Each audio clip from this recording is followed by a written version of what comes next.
Assalamualaikum warahmatullahi wabarakatuh. Sampurasun.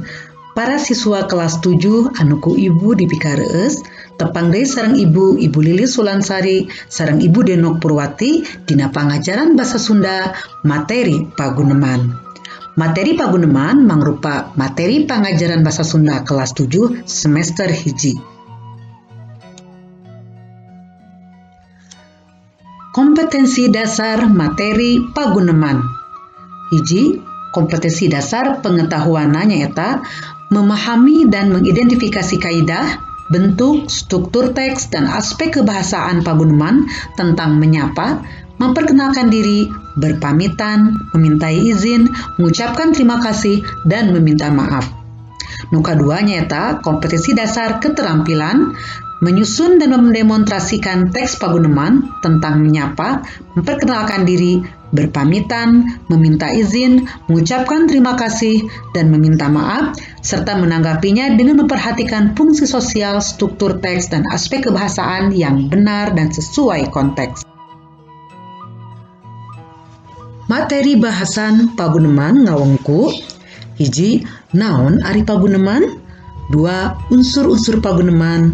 3, kaedah-kaedah paguneman. 4, tata krama basa dina paguneman. 5, kumaha nyusun paguneman. Sareng 6, praktek metakeun paguneman.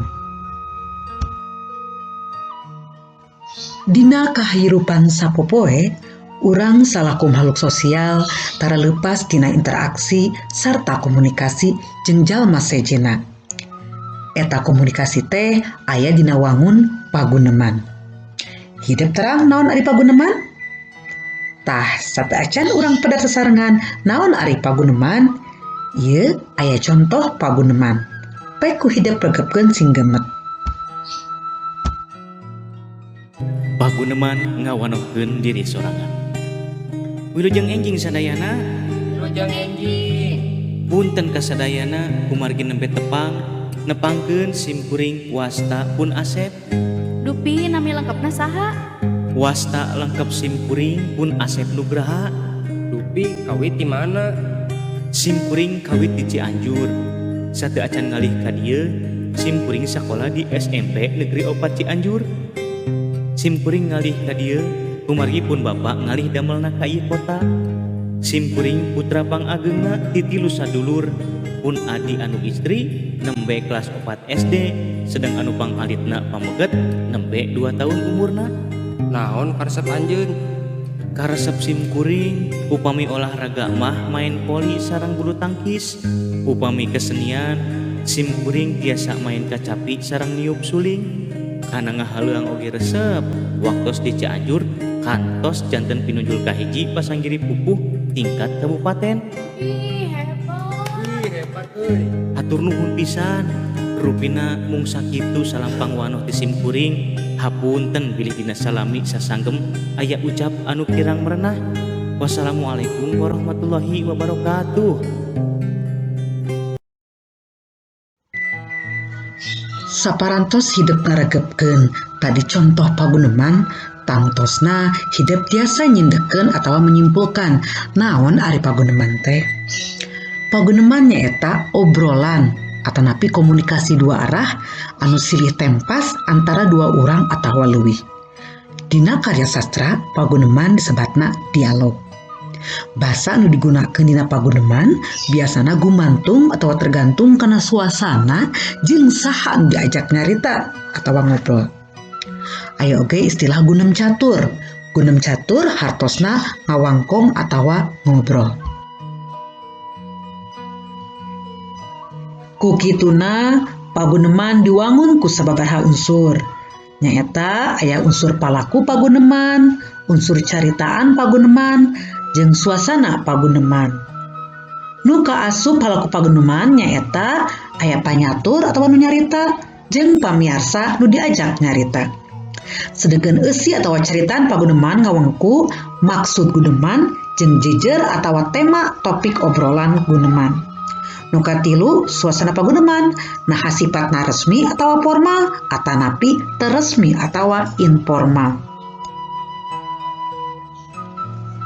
Dina ngalakukeun paguneman aya sababaraha kaedah anu kudu diperhatikeun ku hidup. Di antarana nyaeta hiji, urang nyaritana kudu sopan dibarengan ku rengkuh anu merenah. Hartina dina mangsa ngobrol sikep urang kudu merenah jeung daria, boh dina nyarita atawa dina ngaregepkeun caritaan batur. Kaayaan baham kudu bersih, ulah nyarita bari barang dahar atawa keur nyapek. Kadua, nyarita kudu bentes atawa jelas, antare aya jeda tonggancang teuing, jelas intonasina jeung sorona wajar henteu ngagerenyem atawa cowong jojorokan. Sangkan dipikaharti naon-naon anu tepikeun ku urang. Katilu, besi guneman kudu nyambung, henteu mengpar atawa kaluar tina jejer guneman.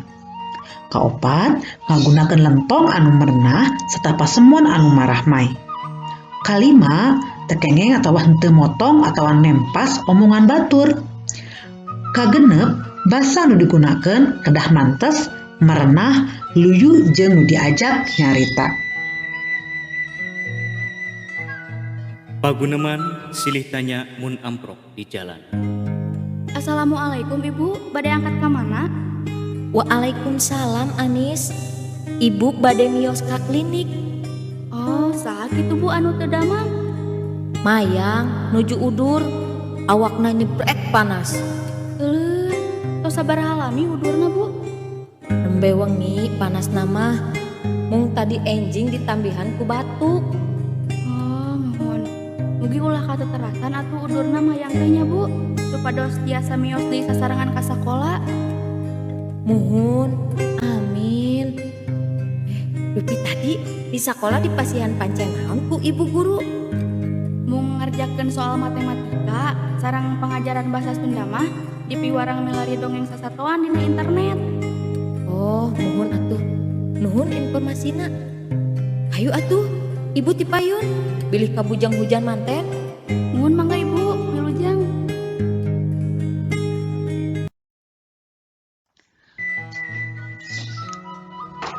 Tata krama hartina aturan atawa sopan santun. Jadi, tata krama basa teh mangrupa alat pikeun nepikeun ekspresi sopan santun. Hal ieu kaasup salah sahiji kabengharan basa Sunda, yen dina basana aya aturan pikeun silih ajenan jeung silih hormat ka sasama. Nurutkeun ragamna, basa teh dipasing-pasing jadi 4 bagian. Nyaeta aya ragam basa hormat atawa lemes ke diri sorangan, aya ragam basa hormat keur ka batur, ragam basa loma atawa akrab, jeung ragam basa cohag atawa kasar pisan. Paguneman amitan. Mah, Nina mios heula ka sakola. Muhun, salam heula ka bapak. Atos tadi mah nyuhunkeun pidoana mugi-mugi sadaya pengajaran anu dipaparinkeun ku Bapak sareng Ibu guru dinten ieu punina tiasa kacangkem sareng manfaat dunya akhirat. Amin.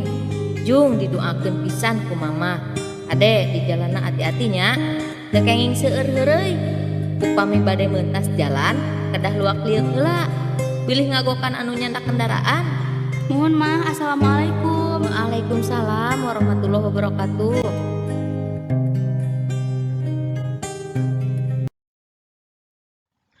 Tah sabada hidup ngaregepkeun paguneman amitan aya kalimah mah Nina mios ka sakola. Mios nyaeta kecap lemes atau hormat ka diri sorangan. Terus aya kalimah Bu Lilis angkat ka sakola. Angkat nyaeta bahasa lemes atau hormat ka batur. Katilu manehna indit ka sakola. Indit mangrupa contoh kecap basa akrab atawa loma anu biasa dipake ka babaturan atawa jalma anu geus akrab jeung urang. Hiji deui aya contoh bahasa kasar atawa cohag. Biasana bahasa ieu kurang pantes dipake ku barudak sakola atawa ku urang dina paguneman sapopoe. Sabab bahasa cohag, bahasa kasar biasa dipake dina kaayaan emosi atawa keur ambek. Contohna, mantok sia ka sakola. Tuh pan asa kurang sae kargepeuna ge nya. Salajengna ayeuna urang regepkeun video contoh-contoh paguneman ngawanohkeun diri. Ibu miharep sabada nonton sareng ngaregepkeun videona hidup tiasa praktek pabuneman nyalira di bumi. Wilujeng nyakseni. Assalamualaikum warahmatullahi wabarakatuh. Sampurasun. Wilujeng tepang palawargi sadaya ngawanohkeun wasta simkuring Lilis Sulansari. Simkuring kawi ti kota Sukabumi. Dina danget ayeuna simkuring linggih di Jalan Samsi, Kelurahan Cisarua, Kecamatan Cikole, Kota Sukabumi. Sadidinten simkuring ngaulang basa Sunda di SMP Negeri 1 Kota Sukabumi kelas 7 sareng 8. Cagah palawargi sadaya mung sakitu nu kapihatur wawanohan ti simkuring. Hatur nuhun kana perhatosanana. Wassalamualaikum warahmatullahi wabarakatuh.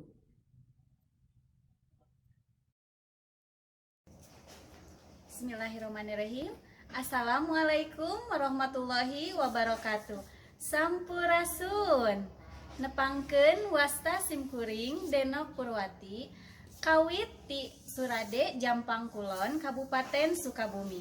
Simkuring ayeuna linggih di daerah Cikundul, leresna di Perum Bumi Raharja, Blok D4 nomor 14. Simkuring ayeuna ngaulang di SMP 1 Kota Sukabumi, kaleresan di papancenan tugas kangge ngaulang kelas 8 sareng kelas 7. Mung sakitu wawanohan ti simkuring. Hatur nuhun. Wassalamualaikum warahmatullahi wabarakatuh. Assalamualaikum warahmatullahi wabarakatuh. Sampurasun wilujeng tepang sadayana. Ngawanohkeun wasta simkuring Alika Yullah Humaira. Simkuring lulusan di SD Negeri Cipanengah CBM. Rompok simkuring di Jalan Baros, Jembatan Merah. Hatur nuhun. Wassalamualaikum warahmatullahi wabarakatuh. Perhatosan sadaacan kana pancen atanapi tugas tong hilap hidup baca deui sareng regepkeun materi bahasan paguneman tadi dugi ka hidup ngartos naon anu dimaksud paguneman, unsur-unsurna, kaedah-kaedahna, tata krama basana, dugi ka kumaha cara metakeunana atanapi praktekna dina kahirupan sapopoe. Pancen hiji kompetensi dasar pengetahuan kanggo minggu ayeuna. Baca naskah paguneman nyamper babaturan nu aya dina LKS Basa Sunda kelas 7 kaca 3 dugi ka 4. Terus kerjakeun soal latihan di kaca 4 dugi ka 5, nomor 1 dugi ka 10, sareng eusian teka-teki silang tata krama basa di kaca 10. Laporan pancen dikintun via Google Classroom minggu payun. Kode kelas di-share via grup WA kelas hidup sewang-sewangan. Wilujeng midamel pancen. Pancen 2 kompetensi dasar keterampilan. Damel video paguneman jejerna ngawanohkeun diri. Kintun videona ka Google Classroom Basa Sunda kelas hidup. Kode kelasna engkin di-share ka para wali kelas dina WA grup kelas sewang-sewangan. Wilujeng ngerjakeun. Tah para siswa kelas 7, dupina mung sakitu nu kapihatur materi pangajaran basa Sunda paguneman. Hatur nuhun kana perhatosan sadayana. Wassalamualaikum warahmatullahi wabarakatuh.